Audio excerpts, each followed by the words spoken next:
আজকে আমাদের হবে দেশি মুরগির ঝোল। তোমরা কে কে খেতে চাও চলে এসো ঝটপট বন্ধুরা। তো দেখো বন্ধুরা, এই যে আমার যা দেখো এটাকে ছাড়িয়ে রেডি করে নিয়েছিল। রেডি করে নিয়ে দেখো এই যে এখন কেটেও ফেলেছে, কেটে রেডি করে দিয়েছে। তো আমি এসব পারি না, আমার বর আমার ভাসুর কেউই পারে না, আমার শাশুড়ি মতো খায় না আর পারেও না। তো আমার যাই সব করেছিল, কেটে রেডি করে দিয়েছিল, দেখো ধুয়েও দিয়েছিল। তো দেখো এদিকে আমি এখন সব রেডিও করে নিয়েছি, রান্না করবো বলে কাঁচা লঙ্কা কেটে নিয়েছি, পেঁয়াজ কেটে নিয়েছি। আর এই যে দেখো এখন মিক্সিতে আদা রসুন পেস্ট করে নিয়েছি। তো সব রেডি করে নিয়েছি। আর এই যে দেখো এদিকে হচ্ছে প্রেসারে ভাত, আর এই যে দেখো কড়াইয়ে আছে আলু। আলু ভাজাটা আমি করে নিয়েছি আগে থেকেই। আর ওই ডেচকিটা আর কি ধুয়েছিল, একটু জল ছিল, তার জন্য আমি ছেঁকে মাংসটাকে আরেকটা অন্য ডেচকিতে তুলে নিয়েছিলাম। আর এই যে দেখো আলুটা ভাজা আছে, এদিকে পেঁয়াজ কাঁচা লঙ্কা আদা রসুন পেস্ট করা সব রেডি করে নিয়েছি। আর এই যে দেখো আমি এখন কড়াইয়ে তেল দিয়ে দিয়েছি।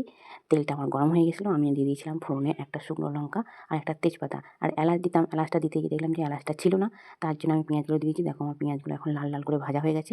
আমি এখন এর মধ্যে দিয়ে দিচ্ছি আদা রসুন জিরে পেস্ট করে রেখেছিলাম সেটা। তো আমি এটাকে এখন অনেকক্ষণ ধরে ভালোভাবে নেড়ে নেবো, যতক্ষণ না আদা রসুনের সেন্ট বেরোচ্ছে। তো দেখো বন্ধুরা, আমি এখন এরকমভাবে ভালো করে নেড়ে নিচ্ছি। তো দেখো আমি অনেকক্ষণ ধরে আর কি আদা রসুনটাকে ভেজে নিয়েছিলাম, ভেজে নিয়ে দেখলাম যে আদা রসুনের সেন্ট বেরোচ্ছিলো। তো তখন আমি দেখো মশলাগুলো দিয়ে দেবো।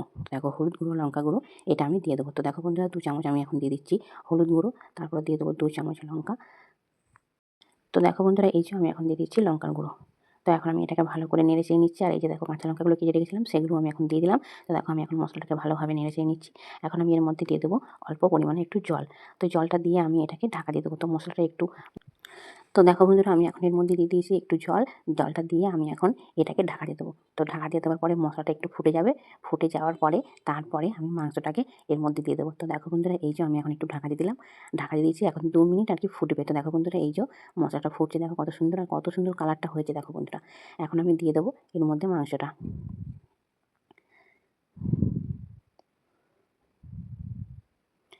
তো দেখো বন্ধুরা, আমি এখন মাংসটা এর মধ্যে দিয়ে দিয়েছি।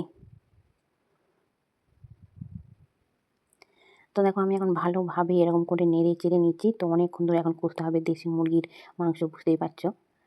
মাংস তো কিছু থাকে না, হাড় হাড়, তো খুব সুন্দর খেতে লাগে বলে। তো আমিও অতটা খাই না, আমার শাশুড়ির মতো মাংস খাই না, আমার ভাসুরও খেতে চায় না। খাই হচ্ছে কি আমার যা আর আমার বরমশাই। তো তার জন্য দেখো তারপরে আমি এখন দিয়ে দিলাম অল্প পরিমাণে নুন, যতটা নুন লাগবে দেখো আমি এখন দিয়ে দিলাম। নুনটা দিয়ে দেওয়ার পরে আমি এখন এটাকে ঢাকা দিয়ে অনেকক্ষণ ধরে কষে কষে রান্না করছি। তো দেখো বন্ধুরা, এই যে আবার ঢাকাটা তুলে আবার নাড়ছি। তো আর এই যে দেখো এদিকে আছে আলুগুলো ভাজা, আমি এখন অনেকক্ষণ ধরে কষে নিয়েছি। কষে নেওয়ার পরে আমি এখন দিয়ে দেবো আলুগুলো এর মধ্যে।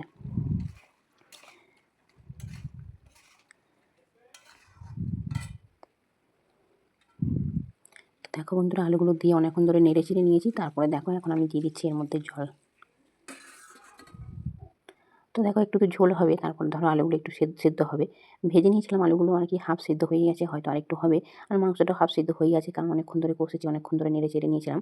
তো দেখো তারপর এখন আমি দিয়ে দিয়েছি এর মধ্যে জল। এই যে দেখো যতটা জল লাগবে ততটা আমি এখন জল দিয়ে দিয়েছি। আর দেখো এখন আমি এটাকে দিয়ে দেবো ঢাকা। তো ঢাকা দিয়ে দিয়েছি, দেখো এখন ফুটছে এটা। তো আমার আলুগুলো সেদ্ধ হলেই আমার তরকারিটা রেডি হয়ে যাবে। তো দেখো বন্ধুরা, এই যে এখন তরকারিটা ফুটছে, আমি একটু ঢাকাটা তুললাম আলুগুলো সেদ্ধ হয়েছে কিনা সেটা দেখবো বলে। তো দেখলাম যে আলুগুলো সেদ্ধ হয়ে গেছে। আর এই যে দেখো সিলে মশলা বেটে নিয়েছিলাম, আর কি মিট মশলা যেটা নিয়ে আসি গুঁড়ো। তো সেটার থেকে আমার মনে হয় যে গরম মশলা সেই প্যাকেটে পাওয়া যায় না গোটাগুলো, সেইগুলো দিলে যেন মনে হয় বেশি টেস্ট লাগে।